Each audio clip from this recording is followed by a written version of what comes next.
amazing people! Welcome back to my channel.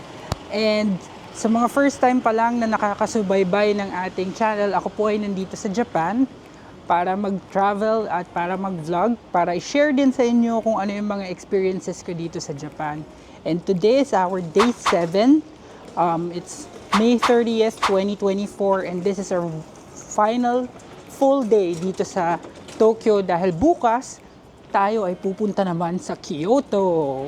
So, ngayon, very chill ang ating itinerary. Pupunta lamang tayo sa Ueno Station at hahanapin natin doon yung jewelry shops para mag-check ng murang gold. And then, pupunta din tayo sa... check ko lang yung itinerary ko. Pupunta rin tayo sa Meiji Shrine para pag magpa-picture dun sa isang magandang spot doon na Instagrammable. And then, magta-try tayo na kumain sa isang local Japanese restaurant. So, yun yung nahihiya akong gawin. Pero ngayon, gusto ko siya i-try bago malamang ako umalis dito sa Tokyo. And lastly, kung meron pang chance, maghahanap din tayo ng cat cafe para ma-experience natin na magkape kasama yung mga cats na nandun sa cafe na yun. So, yun lang yung ating itinerary and wala tayong pasok sa work today kaya medyo marami tayong pwedeng gawin. So, tara! Let's go! So guys, dito tayo sa Ginza Line papunta ng Ueno. So, bababa tayo guys. Siguro ngayon memorize nyo na din tong train platforms kasi isang linggo na tayo magkakasama. Yan, platform 3 tayo guys. Again, platform is the key.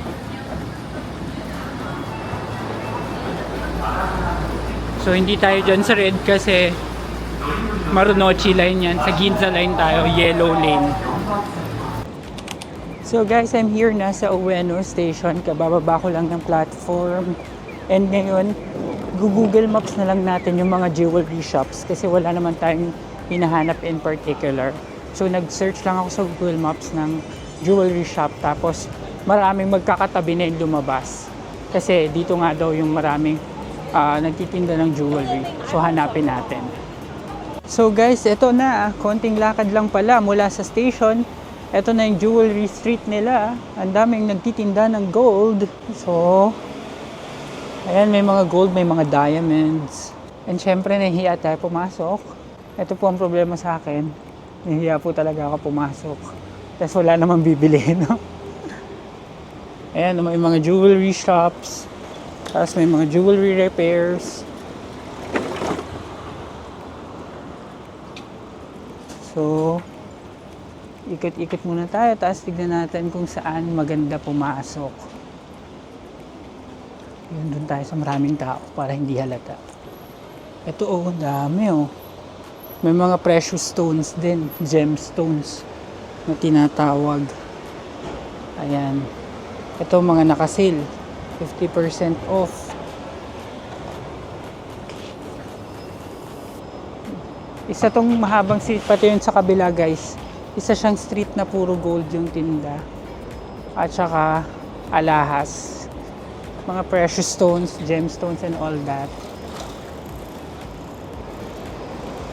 Ito, sabi 40% off daw. So, dito tayo sa kabilang side. Tignan natin kung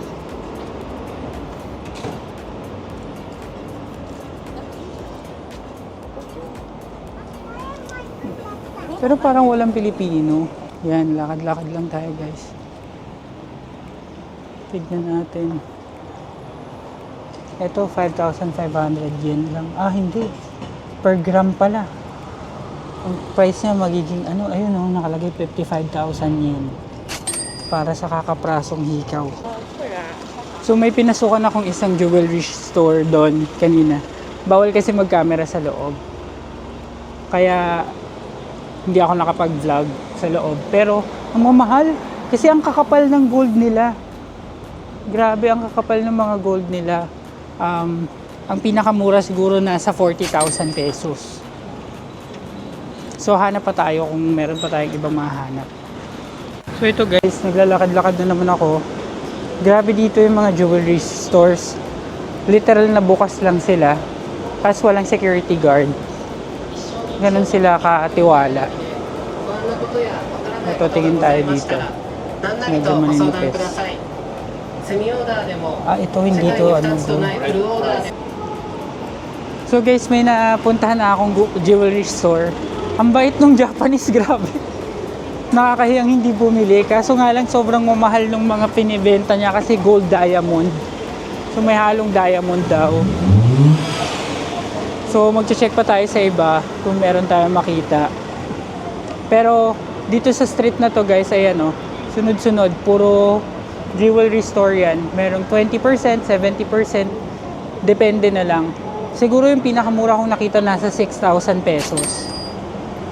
Ayan, so meron din mga sing-sing dito. Bawal lang talagang recording and bawal lang pumasok sa loob ng may camera. So guys, recap sa mga napasukan kong jewelry stores. Ang mura sa kanila is diamond compared sa gold. Kasi meron dun mga diamond earrings na 0.050 or 0.50 na nasa ano lang 11 to 15,000 pesos. So feeling ko mura yun, hindi ko lang alam kung mura talaga. Pero yung mga gold sobrang tumaas daw yung bentahan ngayon kaya hindi sila makapagbaba din ng presyo. So we'll see kung may mahanap ako o proceed na tayo sa next destination natin. So guys, nandito tayo ngayon sa Ueno Market. Yung binilihan ko ng shoes na Onitsuka tsaka Converse nung isang araw. Dito yung daan papunta sa next destination natin, which is Ichiran. Isa siyang sikat na mga Japanese restaurant chain and tatry natin kumain doon. Kasi sabi ng mga nakausap ko and sabi din sa feedback, masarap daw doon. So para naman may matry tayong Japanese food na authentic. So guys, nandito tayo sa Ichiran. Pero tignan nyo naman yung pila. Hindi ko rin matanggap. Ayan, so tignan ko kung hindi na. Tinatamad na naman akong pumila. Alam nyo naman guys na ayoko talaga ng pila. Kaya pass na lang, pass. So guys, abort mission tayo sa Ichiran. Pupunta na muna tayo sa Meiji Shrine. Kaya andito tayo ngayon sa JR line ng Ueno Station. Sasakay lang tayo ng Yamanote line and 30 to 40 minutes yung biyahe papunta doon sa Meiji Shrine base sa Google Maps. So, doon na muna tayo. Hindi pa naman ako masyadong gutom pero nanginginig na yung tuhod ko. Charot. So, let's go guys! So guys, nandito tayo sa Yamanote line. Bababa tayo ng Yoyogi Park Station kasi yon yung Meiji Shrine. Wait lang tayo ng train. Alright guys, so nandito na tayo sa Yoyogi Park Station. Kabababa ko lang ng train and lalakad na tayo papunta sa Yoyogi Park dun sa Meiji Shrine. Let's go! So dito tayo napadaan guys, sabi ng Google Maps. Meron ditong mga tindahan ng noodles pero mukhang maanghang kasi pula. Ito ano to? Ramen din ata. Yung iba kasi walang English menu kaya ang hirap.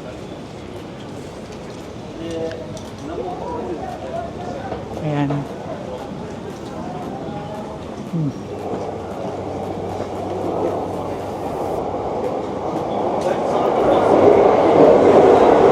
Dire-diretso lang tayo.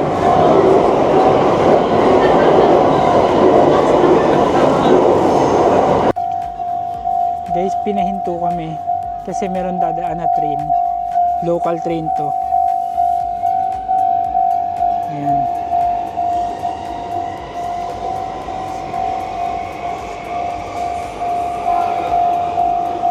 Ito ata.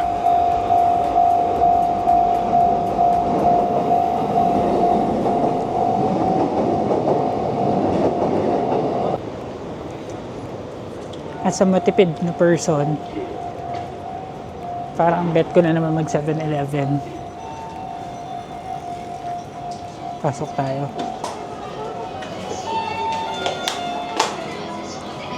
May dine-in sa 7-Eleven.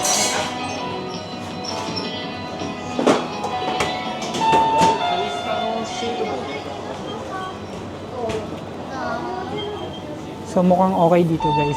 Tignan natin kung may sale. Kasi merong dine-in. Wala bang pa 30% off dyan?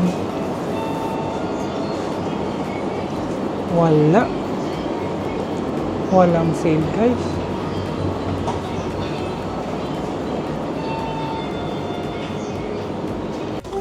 So guys, nag-dine-in muna ako dito sa 7-Eleven na to.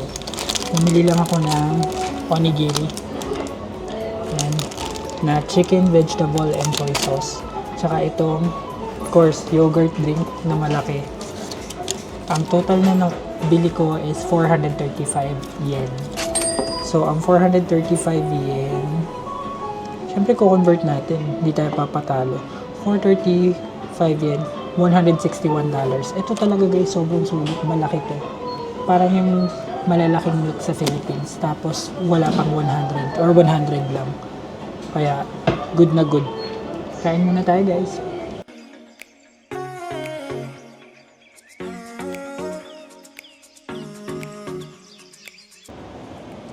So guys, tapos na tayo kumain and resume na tayo sa paglalakad papunta sa Yoyogi Park. Base sa aking search, konting lakad na lang at mararating na natin ang Yoyogi Park. So, buti yung weather ngayon kahit may init guys. Kahit may araw, hindi ganun kainit. So, covered naman yung mga nilalakaran natin. Yan, 5-minute walk sabi ng Google Maps papunta sa Yoyogi Park sa Meiji Shrine. And dire-diretso lang tayo hanggang sa marating natin. So guys, share ko lang suot ko tong bago kong Onitsuka na binili ko sa Ginza kahapon. And ang sarap niya sa paa guys. Sulit na sulit yung pagkakabili kasi nawala yung paltos ko, yung nakasamba kasi ako ng ilang araw. Tapos, nung nagpalit ako ng bagong shoes sa Onitsuka, kala ko papaltosin din ako kasi ganun usually kapag bago. Pero dito hindi. In fairness sa kanya, hindi siya masakit ngayon. Tapos parang yung paltos nawawala na. So guys, welcome to Meiji Shrine! So, ang lamig dito and malilim, so masaya. Dito natin guys makikita yung mga consecrated sake barrels, yung mga puting barrels na nalagyan nila ng sake of course. And dire-diretso tayo dun. Try lang natin makapag-picture dito sa pinaka welcome rotonda. So guys, ito yung loob ng Yoyogi Park. Ang presko dito, malamig kasi puro puno. And makakapag-relax ka talaga habang naglalakad-lakad. At may isip mo mga bagay-bagay kung bakit walang bus na nagpapagas, mga ganun. O kaya bakit may mga nagbabaon ng lunchbox sa dinner. Yun, mga ganung bagay. Na pwede namang i-edit kasi wala eh. Eto na guys, nakikita ko na yung mga barrels. Yan, yung nagwa-viral na barrels. Pero meron din palang dito, Torii Gate. Ayan. Malalaki pala siya sa totoong buhay. Ayan o. Tapos dito sa kabila, merong yung nakatumbang barrel. Ayan, kala ko lang siya, crepe paper or something. Ayan, ang cute naman. Ang cute niyan, tingnan guys. Looks really nice. Ayan, pati sila ate. Charot. Ayan o, sake barrels. So guys, sa likod nitong mga magagandang Instagrammable na barrels, yung mga hindi masyado, ayan, yung mga pangkaraniwan. So wala masyado nagpipicture dito. Pero dito sa kabila, ayan, marami nagpapapicture. Tapos funny story guys, kasi meron ako laging dalang selfie stick or monopod kapag nagta-travel, kasi nga ako lang mag-isa, para may shutter and I can take my pictures myself na walang restriction. Siguro mga pang-pito na foreigner or traveler yung nagpa-picture na paano ko daw ginagawa yun, yung parang picturean ko rin daw sila. Sabi ko, hindi nyo ba alam yung monopod? Google nyo, charot. So, parang na-amaze sila kasi kahit mag-isa ako, post ako dun. Eh, hindi ko naman sila kilala kaya hindi ako nahihiya. Pero kung sa Philippines yan, nahihiya ako. So, naglalakad-lakad pa rin tayo guys, papunta dito sa Yogi Park. And ano lang pala guys, malapit lang pala to sa Shibuya. So, chinek ko yung maps, malapit-lapit lang siya sa Shibuya. So, maglalakad lang tayo papunta doon, mga 1 or 2 kilometers para bumaba yung kinain nating onigiri. And then nahanap tayo doon ng cat cafe. Gusto ko ma-experience yung cat cafe nila. So guys, ito na yung exit ng Yoyogi Park. May mga tindahan. Ito pala yung Harajuku Station. Yan. So may parang coffee shop dun sa dulo guys. Yun, may coffee shop dyan. Tapos ito, mayroon ng street. At dito na tayo pupunta. Ang init na naman. Payong-payong. Guys, ito tayo sa Harajuku Street.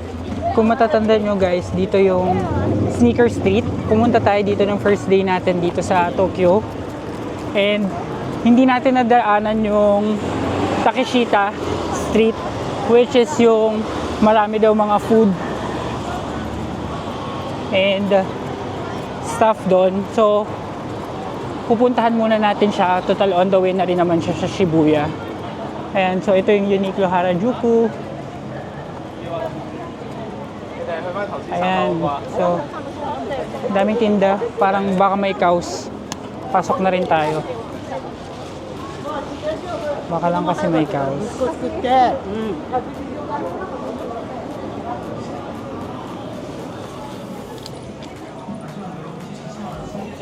So may Street Fighter shirt. Parang gusto ko to.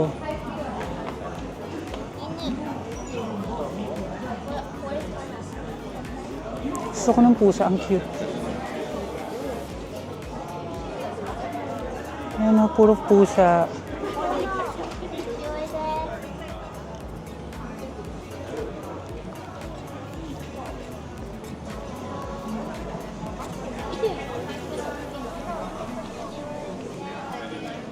Pero wag na lang muna. Gusto ko sana guys yung pusa na shirt. Kaso nga lang walang Siamese. Eh si Bing Siamese Persian siya eh. Tapos yung ibang style ng pusa, baka magalit si Bing kaya hindi ko na binili. So maglakad na lang tayo dito sa Takeshita Street. Papunta sa Takeshita Street. Ayan, may Skechers.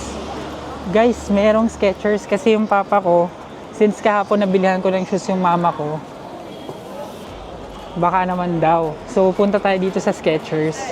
Tignan natin kung meron ang gusto niyang shoes.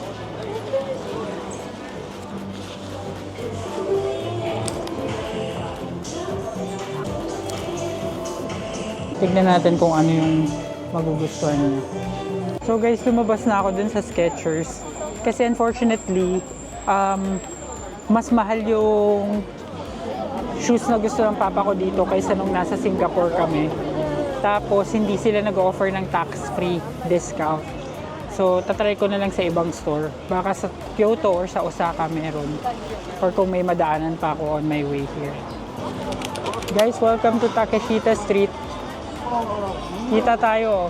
Ayan o, kita tayo dun sa parang monitor nung ano nila, welcome sign nila. So ito na yung Takeshita Street, guys. Daming tao, grabe. So susugod tayo dito and we'll see what's good here. Guys, ang daming magagandang t-shirt dito. Ang cute. Ang isang t-shirt ay 1,990 yen or 700 pesos. Mas mura pa yung t-shirt sa Uniqlo tsaka sa GU. So pumasok lang ako dyan sa ano na yan. So meron ditong churros and then coffee shops, may McDonald's, ito Noah Coffee, tapos meron ditong tindahan ng socks. Ito meron Capcom Capsule Lab, tindahan ng mga capsule toys na maliliit. Ayan. So hindi na tayo papasok sa loob pero puro mga Capcom capsule toys. Yung mga iniikot tapos may babagsak na toy. Tapos dire-diretso lang. Dito may mga crepe. May nagtitinda ng crepe. May Daiso doon sa left side. Dito nagtitinda ng kimono, mga keychain, souvenirs. Dapat siguro bumili ako ng souvenir na Tokyo. Baka kasi wala na nito sa ano eh, no? Ayan, no? Ay, hindi, meron din. Ayan, Osaka, Tokyo. Meron din. Ito may mga keychain sila tsaka ref magnet, guys. 480 yan isa.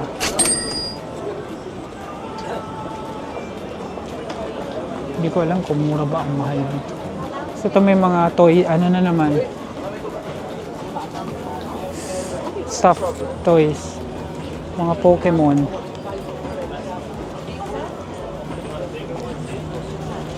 Tingin tayo.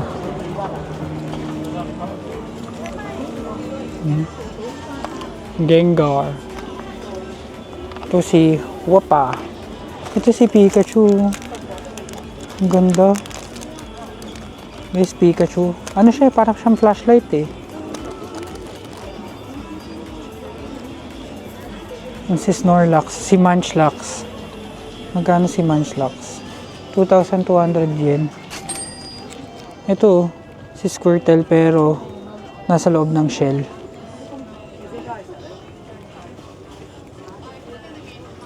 Si Empoleon. Chikorita. Chika! Ang cute ng mga paninda dito. Ang dami pa dun, pero ito lang yung mga Pokemon.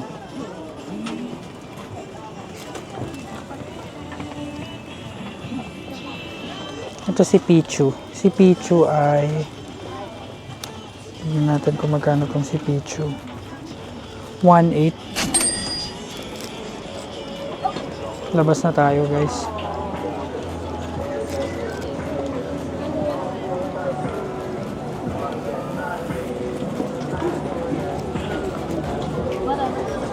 Ayun, guys, dito may pet store. Pasok tayo dito sa pet store. Ang cute. Kapoy, meron para kay bibing ko.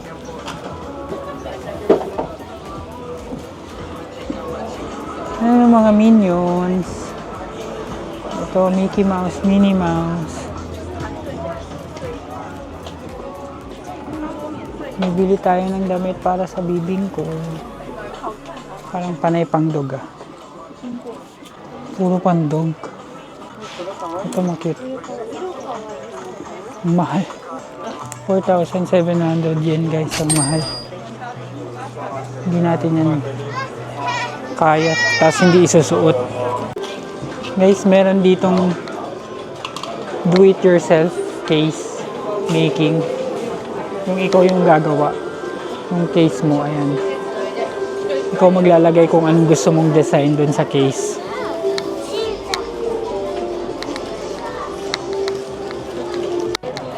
Meron na naman nagtitinda guys ng ano, pancake. Tapos meron ito oh, yung may cheese na makulay. Ayan, gusto ko matry yan mamaya. Rainbow cheese sandwich yung nakalagay. Ay, rainbow cheese corn dog. Marami puro rainbow. Hindi ko alam kung anong lasa niyan. Ayan, ito din. Pati itong potato fries na maninipis. Tapos ito yung cotton candy na malaki. Grabe, ang laki. Ayan o. Ang laki ng cotton candy. Good luck sa sugar niyan. Mama, sabi pa sila. May nakasalubong akong batang merong cotton candy tapos hindi niya mabuhat eh. Pipitasan ko sana yung cotton candy kaso baka nandun yung nanay. Guys, meron ditong singfutang. So guys, bumili ako dito sa singfutang.